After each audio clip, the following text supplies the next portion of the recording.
My name is Sokuren. My name is Derek Birch. My name is Yuhong Xu, first name Yuhong.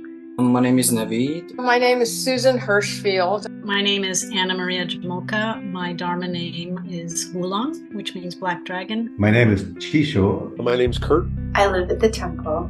I live in the UK. I live in Massachusetts. Originally, I'm from China. I'm from Iran and I'm currently living in Iran. I live in Durham, North Carolina. I'm from New Orleans. I live in Brooklyn, New York. I'm living wherever I end up that evening. I traveled the world to find a teacher. I realized that if I didn't want to spend the rest of my life regretting some decisions I'd made in the past and fearing for the future, Buddhism was really the only game in town. Prior to meditation practice, I tended to be somebody that had a short fuse. Suffering, agony, the gift of desperation is what, I crawled into this space. When the student ready, the teacher appears. My connection with Sokuzan was so clear right in the beginning. Started with YouTube. A video just came up and I had to see it. I was very attracted to Sokuzan's teachings and the community. There was this teacher down in Bowery. I showed up and the chemistry was just, it was amazing. The moment I met him, there was this immediate, him seeing and working with me and in a way that I had never encountered. And Sokuzan has a very direct and authentic voice. His lived understanding of the Dharma seems quite unique to me, I have to say. I heard Sokuzan speak and I thought, God, this guy is so clear, cut to the chase. There's no BS. You know what he's talking about. And I thought he was extraordinary. Very simple at the same time. Very unique. When I looked into his eyes, it was very different from what I've seen anywhere else. So there is something there and I can't put my finger on it, but it was a pretty unique and a very different connection. After I heard Sokuzan and I participated in As It Is meditation, it became a little clearer to me. So how should I sit? What should I pay attention to? As a mother, I've looked to Sokuzan for guidance in relating to my teenager, and now as a mother of a toddler, he's equally part of the way that I relate to my children, both my children. So I find myself during the day, when I'm not in meditation, checking myself. Like I'll have a thought that seems judgmental and then it'll just pop into my brain. Do not judge by any standard. I can see that I'm able to be more aware, and with the teaching, with the practice, I'm able to maybe hold on my own projections, impulsive, a little bit longer, and be able to connect to myself before I jump on my quick impulse. There's a little gap which I'm able to be more aware compared to a couple years ago. I think as we live, we look for meaning, and there's lots of places to look for meaning.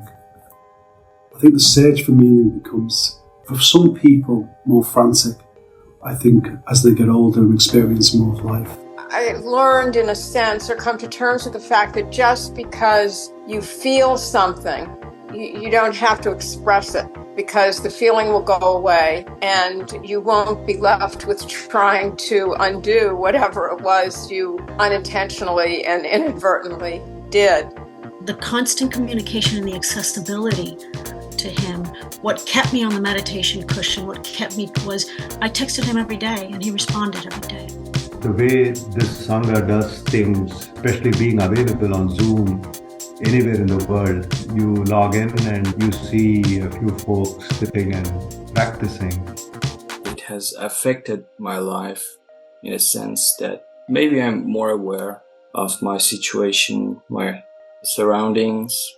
Being self-aware of how I move through the world and how it affects others. I think that's probably the biggest change for me, to be able to self-reflect and do some self-checking as I move about the world. What Sokuzan has done for me is to really help me stay out of trouble. I think the blaming and my attention out there, the focus of that's the problem out there, I think that's changed enormously. I listen more, and the more that I listen, the more that I actually see what it's arising in me. Practice for the sake of practice, practice without any goals or without any aspiring to reach somewhere or reach something. When I first started going to SokukoJi, it literally was me, Chiezon, and maybe 2 other people. When I imagined moving into a temple, I thought it would be a beautiful mountain estate with a view.